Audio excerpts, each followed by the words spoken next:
Buenos días, tardes o noches, sean bienvenidos al presente video donde yo, Luis Carlos Ergueta, junto a Francisco Amarando y a Diego Cardia, vamos a exponerles sobre el transistor, regiones de trabajo, propiedad de amplificación y una demostración del armado de un circuito con transistor BJT aplicando un emulador.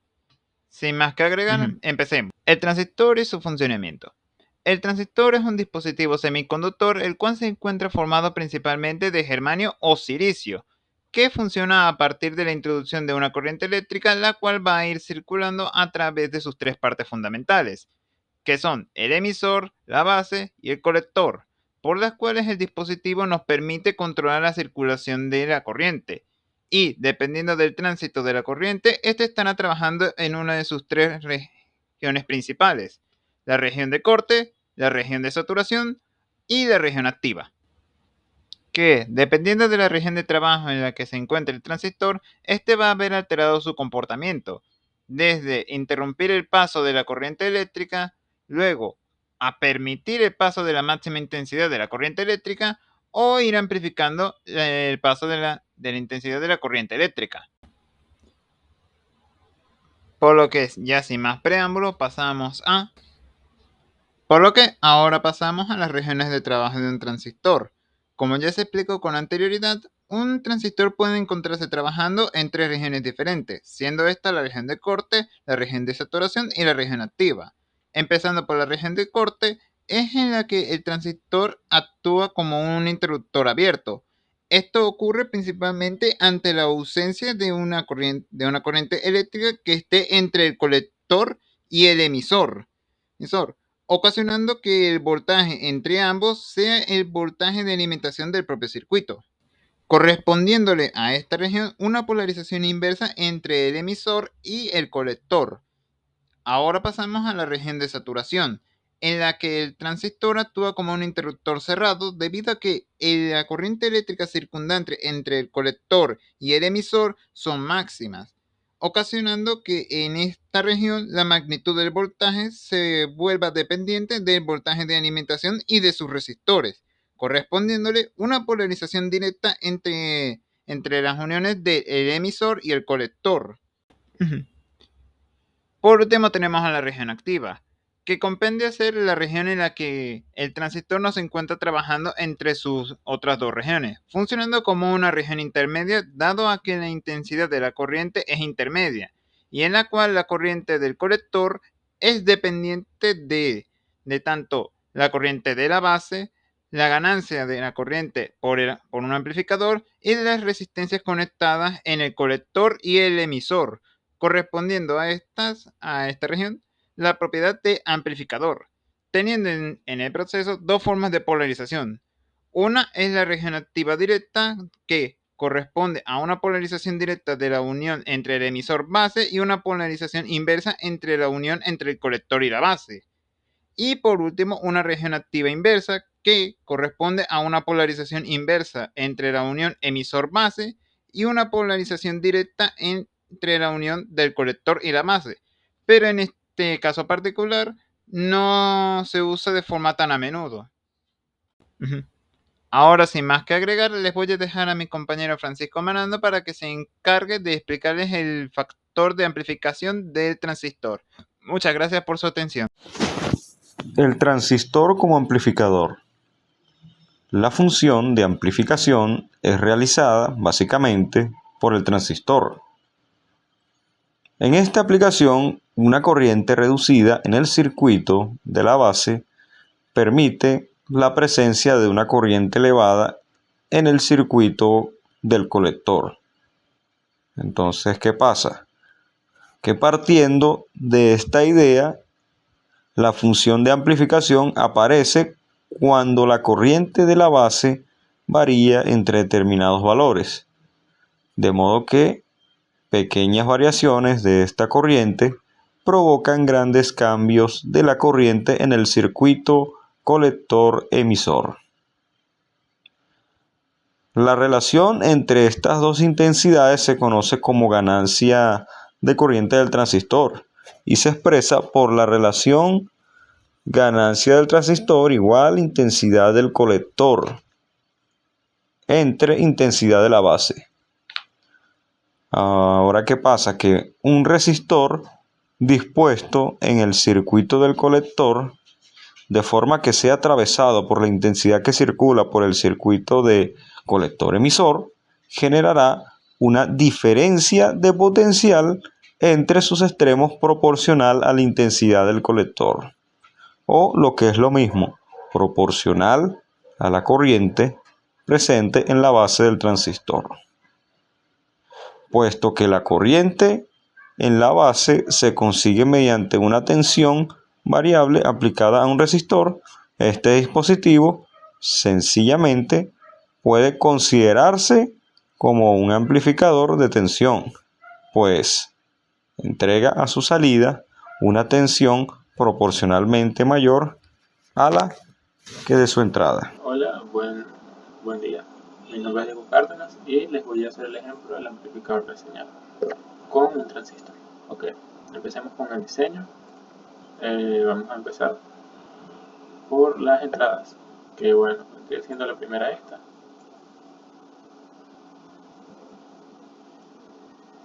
De momento no le vamos a dar valor, o vamos a ir haciéndolo de una vez. Como vamos a hacer un amplificador, no hay problema en hacerlo directamente. No hay problema con hacerlo directamente con una tensión máxima bastante baja, ya que como vamos ya como se mencionó, utilizar un amplificador, la intención es que llegue a un voltaje estable que sea mucho mayor, por lo general puede ser 10 o 20 veces más. Entonces, bueno, empecemos. Ok, primero hacemos esto. Ahora si nos vamos a la siguiente parte, podemos ir haciendo directamente circuito para llegar de una vez al transistor, que vamos a hacerlo con esto. Ok, hacemos esto por aquí. Aquí colocamos el transistor directamente. Vamos a utilizar este. Y bueno, empezamos con el cableado. Como les digo, por lo menos para colocarle valor a los condensadores, es necesario también hacer unas fórmulas que todavía no hemos llegado a ese punto, pero apenas lleguemos lo hacemos, y igualmente para calcular el valor de la resistencia, que posteriormente lo vamos a ir agregando. Ok, igualmente las resistencias irían en este espacio en blanco, pero como les mencioné, pues eso lo hacemos en su momento. Vamos a ir poco a poco. Por aquí hacemos esto, aquí ya conectamos por aquí, seguimos aquí, colocamos un condensador por aquí, seguimos con el wire o el cableado. Ok, sigamos aquí.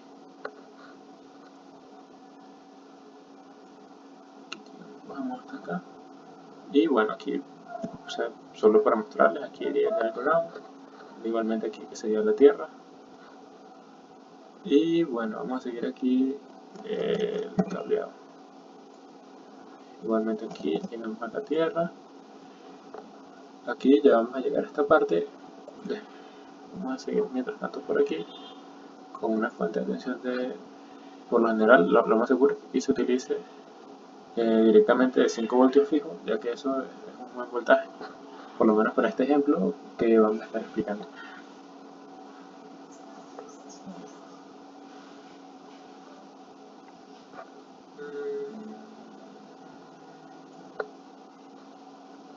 Ok, y ya por aquí igualmente dejamos el espacio para colocar ahorita una resistencia y seguimos por aquí. Este sería el último condensador.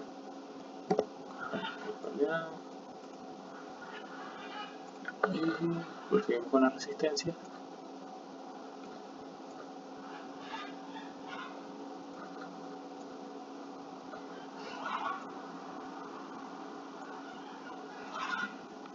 Y bueno, como ya mencioné, como este es un circuito que va a manejar por lo menos una corriente, en este caso baja, vamos a empezar por aquí. Vamos a modificar directamente la potencia del circuito amplificador de la carga colocando aquí 75 ohms y igualmente aquí. Este sería RCI y el otro sería el de la carga. Okay. Y bueno, prosigamos. Teniendo el circuito de esta forma, vendríamos con lo siguiente. Ahora lo ideal sería calcular la corriente de cantidad óptima. ¿Cómo se realiza eso? La forma principal es buscar un estimado. Eso, hay una tabla en internet que te dice una estimación de la corriente de calidad no óptima, aún no.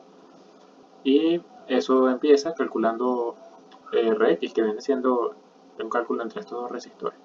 ¿Cómo se realiza eso? Ese cálculo se realiza multiplicando entre los dos y dividirlo entre la suma de ambos, lo cual daría 37.5 ohms. A raíz de ahí se saca la cantidad de corriente óptima, que en este caso una estimación serían 10 miliamperios, con una beta de 175. Entonces, bueno, ahora nos iríamos al siguiente paso, que vendría siendo calcular el mismo, ahora sí es la corriente de calidad óptima, que se realiza de la siguiente forma.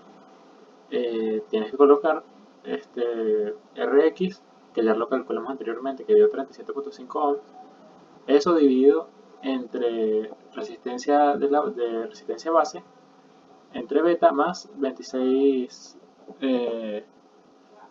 MV, que son milivoltios, entre la corriente óptima, que fue la que se calculó ahorita, que es la que sería, o sea, que se estimó que son 10 miliamperios.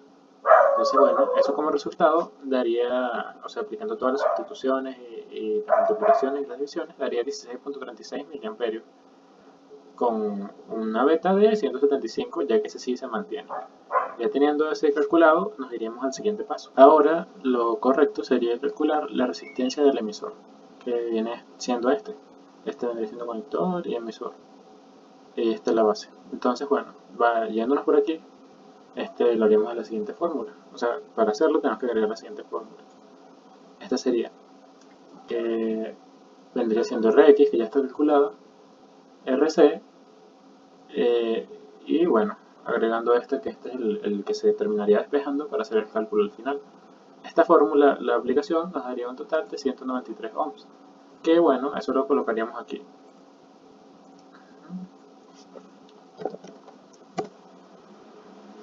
Prosigamos con el cálculo de estas dos resistencias, que son las que se encuentran justo detrás de la base del transistor y justo delante del condensador, que o sea, no hemos calculado todavía. El paso pendiente todavía sería el cálculo de estos. Ok, empezamos por aquí. Para este caso se aplica la primera fórmula. Esta fórmula tenemos todos los datos, a diferencia de que A por lo general puede ser mayor o igual a 10, puede ser 10, 20, 50, 30, pero en este caso vamos a utilizar 10. En este caso, el cálculo de la resistencia número 1 nos daría un total de 4051 ohms. Eso lo colocaríamos por aquí. 4051 ohms. Ok. Mientras que, por otro lado, el que está justo aquí abajo, se aplicaría esta fórmula más sencilla, ya que tenemos la resistencia número 1. Y bueno, este sería mucho más sencillo, ya que nos daría como tal 20.408 ohms, que vamos a colocarlo directamente por aquí. 20.408. Y bueno, aquí ya tendríamos calculado toda esta parte del circuito, quedando pendiente únicamente los condensadores. El siguiente paso sería calcular la reactancia capacitiva. Para calcular la reactancia capacitiva, primero debemos calcular, tenemos que aplicar esta fórmula, empezando por el cálculo de los condensadores o de los capacitores. En este caso, aplicando esta fórmula, o sea, estamos partiendo de que vamos a ver si lo puedo hacer aquí, aquí estamos calculando, que está aquí, viene siendo la resistencia o la capacidad de que por lo general siempre es 0. Entonces, por ende, las demás ya lo tenemos, aplicando que aquí tenemos como una especie de constante, que son 26 milivoltios, y se divide entre la cantidad óptima de voltaje, de corriente, perdón. Entonces, bueno, eso daría como resultado 1.59 ohms en este caso. Y bueno, ya teniendo las demás, que es el beta, que es 175, aquí sería 0, aquí sería la resistencia que ya calculamos recientemente aquí, que era 4051, 20.408 si no me equivoco, y bueno, ya aplicaríamos la fórmula. Como resultado, esa fórmula nos daría 299 ohmios, que bueno, eso se dividiría entre el estimado de la reactancia capacitiva, que nos daría resultado como resultado nos daría 15 ohmios. Entonces ya tendríamos el valor de XI, que es el valor de la reactancia capacitiva de 15 ohmios. Ok, una vez ya calculada la reactancia capacitiva, tendríamos la posible aplicación de esta fórmula, que es sencilla, que sería 2 por pi por la frecuencia, que vendría siendo estos 10 kHz, por C, que la tenemos justo aquí. Entonces, ¿qué podemos hacer ahí? Ahí lo que podemos hacer es hacer un intercambio, pasar este por acá. Entonces, se pasaría la reactancia capacitiva por aquí, entonces aquí quedaría lo del capacitor o condensador. Y bueno, es muy fácil la fórmula. 2 por 3,14 por los 10 kHz por los 15 ohms, que fue de la reactancia capacitiva que calculamos anteriormente. Eso nos daría como resultado 1.06 microfaradios. Proseguiríamos por aquí haciendo el cambio de este valor por 1.06 microfaradios y se aplica directamente. Quedaría como 1.1 redondeado. Y bueno, ahora nos tocaría calcular aquí el condensador que se encuentra en este sitio. Este se aplica prácticamente la misma fórmula que vimos anteriormente, que era la de 2 por pi por frecuencia por reactancia capacitiva, pero en este caso tenemos que calcular, tenemos que hacer esta fórmula, que es la suma de estas dos resistencias que están aquí, que las dos eran de 75, como aquí podremos ver. Y bueno, esa suma daría 150 y la reactancia capacitiva en este caso se aplica, como dice aquí, que tiene que ser mucho menor. Entonces, como es mucho menor, se suele dividir y, o sea, al ser mucho menor no puede ser un número cercano, sino que se suele utilizar de 20 para arriba, en este caso de división. Y bueno, aquí utilizamos 20, que nos da como resultado 7.5 ohms. Entonces, bueno, aplicando la fórmula mencionada anteriormente, que era la de condensador o capacitor, que es 1 entre 2 por pi, por la frecuencia que son 10.000 kHz, por los 7.5 ohms, nos daría como resultado 2.2 microfaradios, que eso ya lo vamos a agregar directamente por aquí, aquí mismo, o sea, 2.12, que, o sea, aproximadamente es, o sea, bueno, aquí sería 2.1, pero puede ser 2.2, que es más técnico. Bueno, prosiguiendo, ya yéndonos por el último que nos falta, que vendría siendo que es el que se encuentra aquí por debajo del emisor, sería sencillo.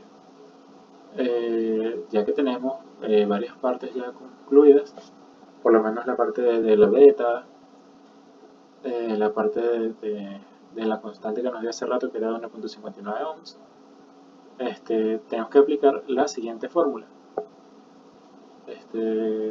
Esa fórmula nos lleva a lo anterior, a lo que hizo justo anteriormente, que fue lo de calcular la reactancia capacitiva.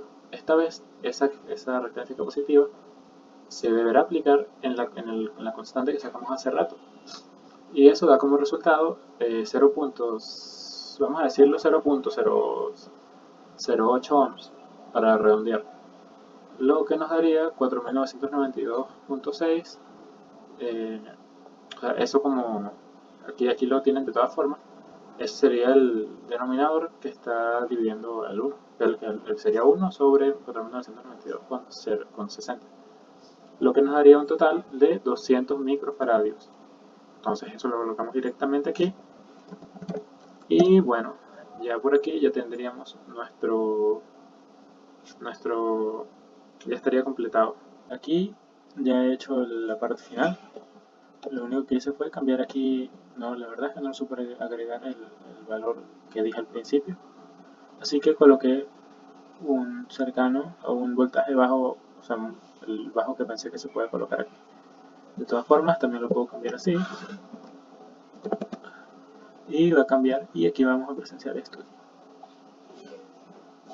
Entonces, bueno, quedaría de esta forma. Y nada, gracias por su atención.